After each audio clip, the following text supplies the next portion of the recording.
আজকে আমি তোমাদের ক্লাস 12 এর একটা অধ্যায়ের একটা ছোট্ট অংশ পড়াবো। এটা কিন্তু খুবই গুরুত্বপূর্ণ।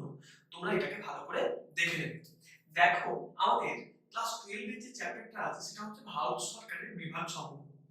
এবং আমি যেটা আজকে পড়াবো সেটা হচ্ছে ভারতের শাসন বিভাগ।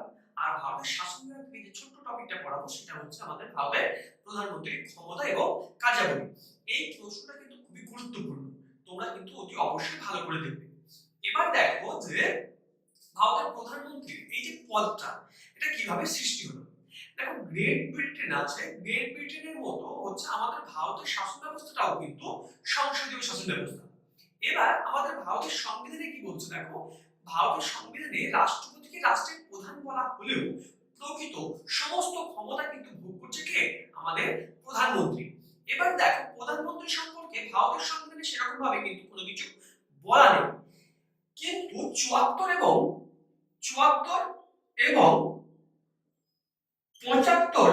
1 নম্বর ধারায় আমাদের প্রধানমন্ত্রীকে নিয়ে একটু আলোচনা করা হয়েছে। এবার দেখো, 74 নম্বর ধারায় বলা হয়েছে এটাই যে আমাদের রাষ্ট্রপতির প্রধান পরামর্শদাতা হিসেবে একটা মন্ত্রী পরিষদ গঠন থাকবে, সেটা হচ্ছে সেখানকার প্রধান থাকবে আমাদের প্রধানমন্ত্রী। আর 75 1 নম্বর ধারায় কি হচ্ছে, রাষ্ট্রপতি প্রধানমন্ত্রী কি করছে, নিয়োগ করছে। এবার দেখো, আমি যদি প্রথমে দেখি নিয়োগ, তাহলে বলা হচ্ছে যে আমাদের প্রধানমন্ত্রীকে কে নিয়োগ করছে, আমাদের প্রধানমন্ত্রীকে রাষ্ট্রপতি নিয়োগ করছে। রাষ্ট্রপতি কি করছে, নিয়োগ করছে। এবার দেখো, রাষ্ট্রপতি কিভাবে নিয়োগ করছে, বলা হচ্ছে যে লোকসভার সংখ্যাগরিষ্ঠ দলের নেতা বা নেত্রীকে রাষ্ট্রপতি কিন্তু হচ্ছে আমাদের প্রধানমন্ত্রী হিসেবে কি করছে, শপথ বাক্য পাঠ করাচ্ছে। সেটা কত নম্বর ধারায়, 75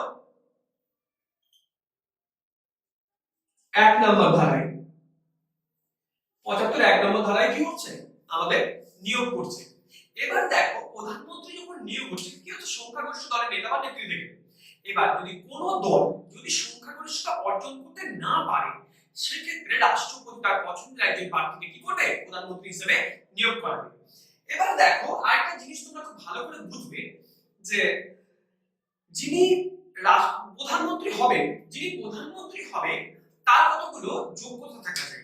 তিনি যদি যোগ্যতার দিকে আমরা দেখি, যোগ্যতা, তিনি হচ্ছে ভারতীয় হবে, কমপক্ষে একদম, যে প্রধানমন্ত্রী হতে গেলে যেটা সবথেকে জিনিস দরকার সেটা হচ্ছে কমপক্ষে 25 বছর বয়স হতে হবে। সরকারি কোনো রকম উচ্চপদস্থ কর্মচারী হওয়া যাবে না, এবং যদিও তিনি সরকারি কোনো উচ্চপদস্থ কর্মচারী থাকেন, তাহলে তাকে কি করতে হবে, তাকে সেটাকে রিজাইন দিয়ে তারপরে এই প্রধানমন্ত্রীর পদ তাকে গ্রহণ করতে হবে। এবং প্রধানমন্ত্রী হতে গেলে আরেকটা যেটা সবথেকে গুরুত্বপূর্ণ, তাকে আমাদের রাজ্যসভা বা আমাদের লোকসভা কি করতে হবে, আপার হাউস বা লোয়ার হাউসে তাকে সদস্য হতে হবে। তিনি যদি আপার হাউস বা লোয়ার হাউসে যদি কোনো সদস্য না থাকে, তাকে 6 মাসের মধ্যে কি করতে হবে, সদস্য হতে হবে। এবার আমরা যে জিনিসগুলো দেখব, তিনি আমাদের কার্যকাল তিনি 5 বছরের জন্য কি হচ্ছে, তিনি নিয়োগ হচ্ছে। এবং প্রধানমন্ত্রী যিনি নিয়োগ হয় তাকে কিন্তু এমপি বলা হয়। এবার তোমরা দেখবে যে এর কিছু ক্ষমতা আছে এবং তিনি কি ধরনের কার্যাবলী সম্পাদন করে থাকেন। তিনি লোকসভার নেতা। প্রধানমন্ত্রী তাহলে যিনি হবেন তিনি কি হচ্ছে, একজন লোকসভার নেতা। এবং বলা হচ্ছে যে প্রধানমন্ত্রী কখন অধিবেশন ডাকবে এবং কখন অধিবেশন স্থগিত রাখবে, এবং অধিবেশনের মাধ্যমে কোন কোন বিষয় নিয়ে আলোচনা হবে এবং কোন বিল পাস করানো হবে, সমস্ত কিছুই কিন্তু তার ক্যাবিনেট কি করবে, ঠিক করবে। এবং তিনি ক্যাবিনেটের সভাপতিত্ব করেন। এবং তিনি দেখবেন তিনি মন্ত্রিসভা গঠন করেন। তাহলে দ্বিতীয় যে পয়েন্টটা গুরুত্বপূর্ণ, তিনি কিন্তু মন্ত্রিসভা গঠন করছেন। বলা হচ্ছে রাষ্ট্রপতি প্রধানমন্ত্রীকে কি করছে, 75 1 নম্বর ধারায় নিয়োগ করাচ্ছে। আর বলা হচ্ছে যে প্রধানমন্ত্রীর পরামর্শক্রমে রাষ্ট্রপতি অন্যান্য মন্ত্রীদেরও কিন্তু কি করছে, নিয়োগ করাচ্ছে। এবং এইভাবে তিনি কি করছে, পুরো মন্ত্রিসভাটাকে কি করছে, নিয়োগ করছে এবং নিজের মতো করে তিনি গুছিয়ে নিয়ে কি করছে 5 বছরের জন্য ক্ষমতা ভোগ করছে। এবার দেখো তিনি ক্যাবিনেটের নেতা, প্রধানমন্ত্রী যিনি যিনি প্রধানমন্ত্রী হবে তিনি কিন্তু ক্যাবিনেটের নেতা, এবং ক্যাবিনেটের মন্ত্রী পরিষদ বেশি থাকে না, প্রায় 10 জন 12 জন থাকে, এবং তিনি কিন্তু সেখানে সভাপতিত্ব করেন এবং কোন কোন সিদ্ধান্ত গৃহীত হবে এবং কোন কোন বিষয় নিয়ে কখন আলোচনা করা হবে এবং কোন মন্ত্রী যদি কোনো রকম বিপদে পড়ে তাদেরকে কিভাবে সমর্থন করে কি হচ্ছে সেখান থেকে পার্লামেন্ট থেকে তুলে নিয়ে আসা যাবে এবং বিরোধী পক্ষের সঙ্গে কি হচ্ছে সম্পর্ক তিনি বজায় রাখবেন।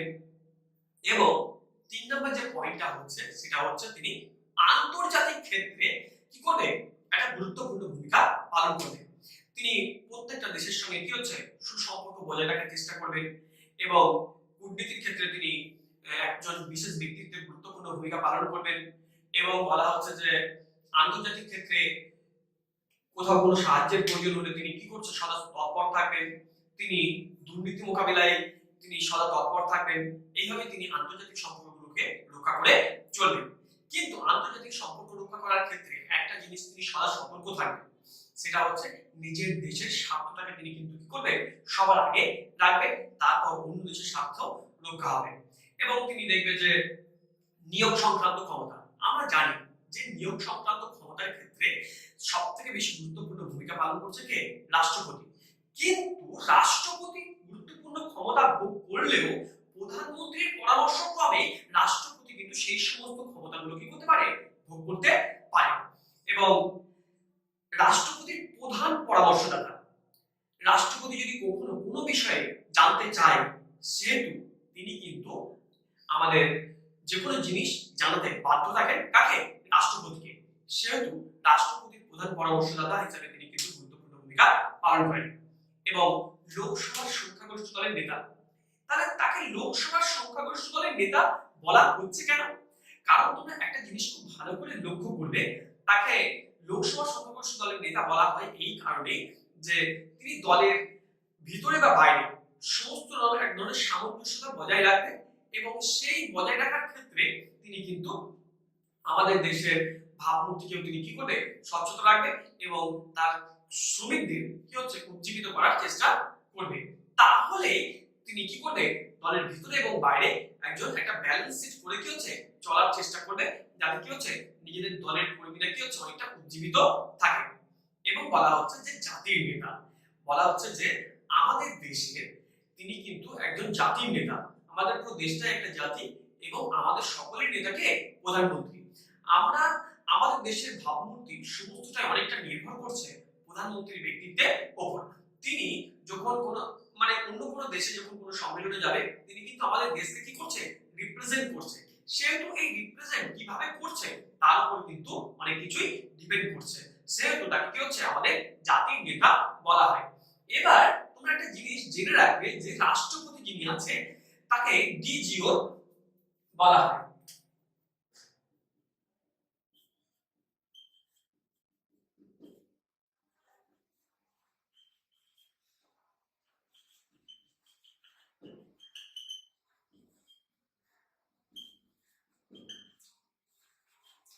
তাহলে তিনি আমাদের রাষ্ট্রপতিকে কি বলা হয়, ডিজিও বলা হয়।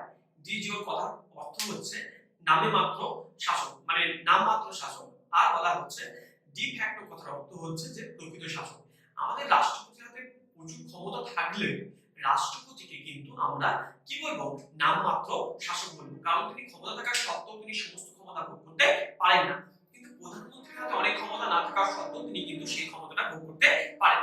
এবার তোমাদের প্রশ্ন হতেই পারে যে রাষ্ট্রপতির হাতে এত ক্ষমতা থাকার সত্ত্বেও রাষ্ট্রপতি ক্ষমতা ভোগ করতে পারেন না, প্রধানমন্ত্রী কেন এত ক্ষমতা ভোগ করতে পারেন? কারণ দেখো প্রধানমন্ত্রী কিন্তু জনগণের ভোটের দ্বারা কি হচ্ছে, নির্বাচিত হচ্ছে। এদিকে রাষ্ট্রপতি যিনি যখন নির্বাচিত হন জনগণের প্রতিনিধিদের দ্বারা কি হচ্ছে, নির্বাচিত হন। সেহেতু আমাদের প্রধানমন্ত্রীর কি হচ্ছে পরামর্শক্রমে রাষ্ট্রপতি কিন্তু কি হচ্ছে চলতে বাধ্য থাকে। এইভাবেই আমাদের প্রধানমন্ত্রীর ক্ষমতাটাকে কি করা হচ্ছে এবং কার্যাবলীটাকে নিয়ে আমরা জানলাম। চলো একবার দেখে নিই ফার্স্ট থেকে লাস্ট অবধি কি জানলাম। দেখো তাহলে যদি জিজ্ঞেস করা হয়, যদি শর্ট কোশ্চেন হিসেবে যদি জিজ্ঞেস করা হয় যে প্রধানমন্ত্রী কত নম্বর ধারায় রাষ্ট্রপতি কি করছে, প্রধানমন্ত্রীকে নিয়োগ করছে, তাহলে কি হচ্ছে 75 নম্বর ধারায়। তাহলে প্রধানমন্ত্রী কে হবে, প্রধানমন্ত্রী তিনিই হবে যিনি কিনা সংখ্যাগরিষ্ঠতা দলের কি হচ্ছে যে দল সংখ্যাগরিষ্ঠতা অর্জন করবে সেই দলের একজন ব্যক্তিকে নেতা বা নেত্রীকে কি হচ্ছে প্রধানমন্ত্রী হিসেবে মেনে নেব। এবার আমি এটাও বলে রেখেছিলাম কোন দল যদি সংখ্যাগরিষ্ঠতা অর্জন করতে না পারে সেই ক্ষেত্রে রাষ্ট্রপতি তার পছন্দ মতো একজন প্রার্থীকে কি করবে, তিনি প্রধানমন্ত্রী হিসেবে নিয়োগ করাবেন। অথবা পুনরায় আবার কি হচ্ছে নির্বাচন হবে, তাহলেই কেউ একজন প্রধানমন্ত্রী পদ পাবে। এবার দেখো অনেক সময় অনেক দল কিন্তু সংখ্যাগরিষ্ঠতা অর্জন করতে পারে না। ধরো বিভিন্ন দল কিন্তু কি হচ্ছে, ধরো বিজেপি অনেক মানে কম সিট পেয়েছে, এই ক্ষেত্রে যেটা হয় সেটা হচ্ছে জোট সরকার কি হচ্ছে গঠন হয়, এবং জোট সরকার গঠন হলে কিন্তু সেই সরকারকে দীর্ঘদিন ধরে চালিয়ে নিয়ে যাওয়া কি হচ্ছে খুবই একটা কষ্টসাধ্য থাকে। কিন্তু অটল বিহারী বাজপেয়ীর সময়ও কিন্তু এটা হয়েছিল, কিন্তু তিনি তার সত্ত্বেও কি করেছিল, চালিয়ে নিয়ে গেছিল। তাহলে এইভাবেই আমরা জানতে পারলাম যে প্রধানমন্ত্রীর ক্ষমতা এবং কার্যাবলী এবং তার কিছু ব্যক্তিগত পদমর্যাদাও আছে, আমরা সেটাকে এরপরে জেনে নেব।